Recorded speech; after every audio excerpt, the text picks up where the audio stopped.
कल अहमद भाई ने कहा इंडिया जीतेगा, इंडिया जीत गया 7 विकेट से 7 रन से ही जीता। ऐसा मुकाबला हुआ, सख्त मुकाबला। आमिर भाई, आपने कहा था इंडिया नहीं पहुंचेगा सेमीफाइनल में, वो पहुंच के जीत के फाइनल में भी पहुंच चुके हैं। आज आपका इंस्टाग्राम और ट्विटर भरा हुआ होगा और ऐसी ऐसी बातें होंगी जो ना सिर्फ गंदी होंगी बल्कि फिजिकली इम्पॉसिबल। नहीं, वो तो लोग हैं, हम तो क्रिकेट पे बात करते हैं।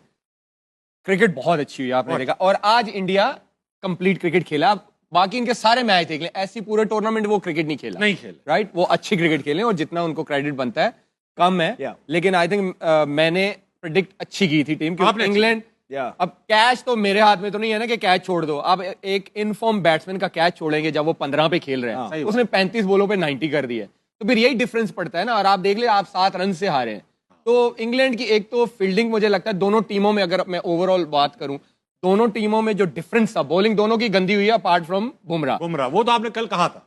तो एक तो हैरी ब्रूक ने जो कैच छोड़ा इनफॉर्म बैट्समैन को, जो अक्षर पटेल ने पकड़े 2 कैच। हैरी ब्रूक और विल जैक्स जिस तरह खेल रहे थे, अगर वो कैच वहां पे ना होता, ये 1 ओवर पहले चेस होना था। ये मैं आपको बता रहा हूं। अगर क्या नाम है उसका यार, आर्चर वो आके एंड पे 3 छक्के मार सकता है, और जिस तरह विल जैक्स खेल रहा था आराम से जीते। लेकिन आई थिंक क्रेडिट जितना इंडिया को देना चाहिए वो कम है, क्योंकि वो कंप्लीट क्रिकेट। लेकिन राशिद भाई, इस बात पे कहूंगा, अगर ना मगर नहीं, बड़ी अच्छी बात किया। मतलब ये कि मुझे तो मिसगाइड इन्होंने किया। आप इनकी उसमें चले गए। मैं तो इधर जा रहा था। हमें हैरी ब्रूक ने किया है, हैरी ब्रूक ने किया ना। बाबा का खिताब इनको मिला हुआ है। जी, अभी ना थ्रिलिंग मोमेंट्स का वक्त है, इसी कैचेस पे बात होगी। Thrilling moments these are brought to you by house of Noorpur. आइए देखते हैं, एक ही दिखा सकते हैं लेकिन बहुत ही कमाल कैच पकड़ा अक्षर पटेल।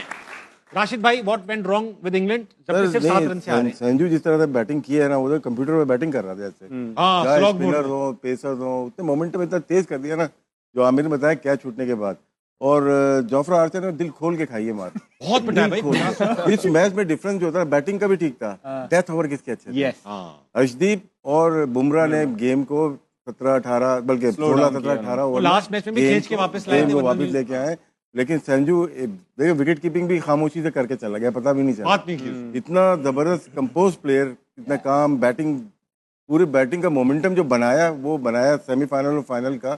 मेरे ख्याल से मैन ऑफ द टूर्नामेंट भी वही होना चाहिए। संजू बिल्कुल, जिस तरह से उसने क्रिकेट खेली है, उसने सबको ही हैरान कर दिया। और क्रेडिट जाता है इंडियन जो मैनेजमेंट है कि उस पर कितना ट्रस्ट किया है, फ्लॉप होने के बाद भी ट्रस्ट किया, और उसने भी डिलीवर जिस तरह से। अच्छा, संजू सैमसन ने आज मैच प्रेजेंटेशन में कहा कि ये man of the match Bumrah deserve करते हैं। बड़ी बात ऐसी विकेट पे। जनाब अहमद शहजाद, कल आपने इंडिया का नाम लिया था जब आपसे प्रेडिक्शंस ली गई, आपका क्या अंदाजा था जबकि इंग्लैंड अच्छा खेल रही? नहीं, दोनों की प्रेडिक्शंस अच्छी थी, बड़ा क्लोज मैच हुआ है, कोई भी जीत सकता था। इवेंचुअली थोड़ा सा ये होता है कि इसमें फेवरेटिज्म आ जाता है कि भारत का जो इंफ्रास्ट्रक्चर है वो इस तरह का है कि they are built for these sort of stages. उन्होंने आईपीएल से उनको बहुत फायदा हुआ है। जिस तरह वो प्रेशर को अब्जॉर्ब करते हैं ना, जो इंडिविजुअल्स हैं, और क्रंच मोमेंट्स को जो अपनी तरफ लेके आते हैं, दैट इज फिनोमिनल।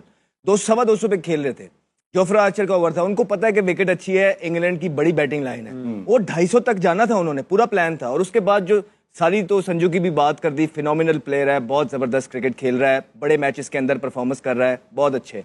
लेकिन जो एंड वाले प्लेयर भी हैं, तिलक वर्मा की अगर आप बात करेंगे, तो जब जोफ्रा आर्चर का ओवर आया है, उसको पता था कि ये 2 फील्डर ऊपर हैं और ये यॉर्कर मारेगा विकेट के ऊपर। प्री मेडिटेट वो पीछे हुआ, अच्छी पोजीशन में रह के उसने यॉर्कर को फुल टॉस बना के उसमें छिक्का लिया। It was a very very good shot. फिर उसको पता था कि यहाँ से अब मैंने इसको छिक्का मार दिया है, आर्चर बड़ा बॉलर है, अब ये मुझे या स्लो करेगा या शॉर्ट करेगा। वो रेडी था, उस पोजीशन में था, उसने अगली बॉल पे फिर उठा के छिक्का। So these are the moment. वो एक ना, वो बहुत इंपॉर्टेंट मोमेंट था। अगर वो 250 पे फिनिश ना करते, देख ले 7 रन से हारे। अगर थोड़ा सा हम होते तो शायद होता ही है कि यार 225 भी कर लिया, चलो बट ठीक है, बॉलिंग पे डाल देंगे। नहीं, उन्होंने एंड तक, उन्हें पता था कि हमने कुछ छोड़ना ही नहीं है, उनकी इतनी एबिलिटी है कि वो चेस कर सकते हैं। फिर आप ये देखें कि बुमराह का जो फैक्टर है, बहुत बड़ा फैक्टर है। उसने अंडर प्रेशर आज भी उसने अपने स्किल की एग्जीक्यूशन की है। 6 स्कोर देना सेकंड लास्ट ओवर के अंदर या थर्ड लास्ट ओवर के अंदर, मैच एक साइड 38 रह गया था। अब सेकंड लास्ट ओवर सबसे इंपॉर्टेंट ओवर होता है मैच का, वो आ गया उसके पास, पांड्या के पास। वो मेक और ब्रेक था। पहली बॉल पे उसको छिक्का पड़ा, यॉर्कर मारने गया, एग्जीक्यूशन में फ्लो आया, बड़ा जबरदस्त उसने छिक्का मारा। उसके बाद वो 5 बॉल जो अगले उसने किए, उसको पता था कि यॉर्कर तो वो नेल नहीं कर सकता, लेकिन उसके बाद जो सबसे मुश्किल बॉल होता है वो लो फुल टॉस को पुट अवे करना होता है। वो लो फुल टॉस करता गया, लेकिन उसने जो है ना कोई शॉर्ट बॉल या स्लो बॉल या बाउंसर करने की ट्राई नहीं की। वो 9 रन पे जो उसने ओवर निकाला और आखिरी ओवर में बड़ा ज्यादा स्कोर रह गया था, वहीं से उसने गेम फिनिश किया। और दुबे का एक ओवर, क्योंकि हमने पहले भी कहा था कि उनका एक वीक लिंक है, दुबे को उन्होंने निकालना है, वो आज भी इतने स्कोर थे कि बच गया। ऑल इन ऑल मैंने आपको ये भी कल बोला था कि बड़ी टीमें जो होती हैं वो राइट मोमेंट पे पीक करती हैं, and India is peeking on a very very right time. 19th over था ना, जैसे बात की, ये बहुत इंपॉर्टेंट था। यहाँ पे अगर 15 रन बन जाते तो 22-23 रन रह जाते और वो हो जाने थे। डूबे करते हैं, अक्षर पटेल और ब्रूक्स के आज 2 ब्लंडर्स हैं। हाँ। एक जो उसने कैच छोड़ा और एक आखिरी ओवर उसने जैक से करवा दिया। हाँ, ये 2 ब्लंडर। पांड्या खेल रहे हैं और तुमने ऑफ स्पिनर को बॉलिंग करवा दिया है। ये 2 ब्लंडर हो गए। हालांकि उसका पड़ा हुआ था किसका, ओवरटन ओवरटन का एक ओवर पड़ा हुआ था, लेकिन वो ऑफ स्पिनर को ले आया पांड्या के सामने आखिरी ओवर में। उसमें 18-19 हुआ है, लेकिन फिर भी you have to kill it, nail it. Pandya ने जिस तरह उस ओवर का फायदा उठाया है, सिंगल भी रिजेक्ट किया, जब वो खड़ा हुआ था इट वाज शोइंग कि इज कॉन्फिडेंट। हालांकि परफॉर्मेंस नहीं आई हुई थी, लेकिन it's a calibre of a player. जब हम बात करते हैं ना इंडियन प्लेयर्स की, वो यही करते हैं कि वो डिफरेंट पेडिग्री है, अंडर प्रेशर क्रंच मोमेंट्स को किस तरह अपने पास खींचना दोनों।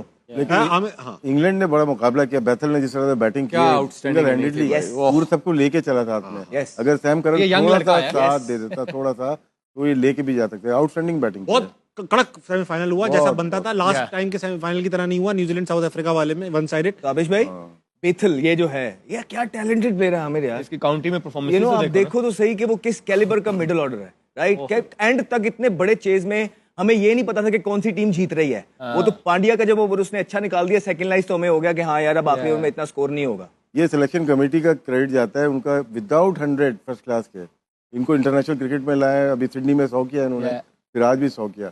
कभी कभार होता है कि आपको फर्स्ट क्लास क्रिकेट को नहीं देखना होता अगर बहुत आउटस्टैंडिंग टैलेंट हो, लेकिन डिलीवर भी करे वो। आज उन्होंने डिलीवर किया, टेस्ट मैच में भी किया। आमिर भाई, आपकी सारी ये प्रेडिक्शन तो खराब हो गई, मगर अभिषेक शर्मा के बारे में जो आप कह पड़े हैं, आप खा गए जवान लड़का। नहीं, वो बेचारा आज भी खा गया। नहीं यार, देखिए, मैं सीरीज में और एक आईसीसी के इवेंट्स में ना जमीन आसमान का फर्क होता है। सीरीज में टीमें उस तरह शायद फोकस नहीं करती, वो कहती ठीक है इस सीरीज में हमने प्लेयर्स निकालने हैं, वो उस तरह का उनका फोकस होता है, वो उस तरह शायद प्लेयरों को मार्क नहीं करते। लेकिन जब आप आईसीसी इवेंट्स में आते हो ना, हर टीम जब जिसके साथ खेलना होता है वो हर प्लेयर को मार्क करते हैं, और सबको पता चल गया कि अभिषेक शर्मा का स्ट्रॉन्ग एरिया कौन सा है और वीक जोन कौन सा। आप देख लें, ऑफ स्पिनर से भी वो फंसते हैं, जब वो फास्ट बॉलर आता है वो बॉडी में जब तक उनको बॉल करते रहते हैं वो स्ट्रगल करते हैं।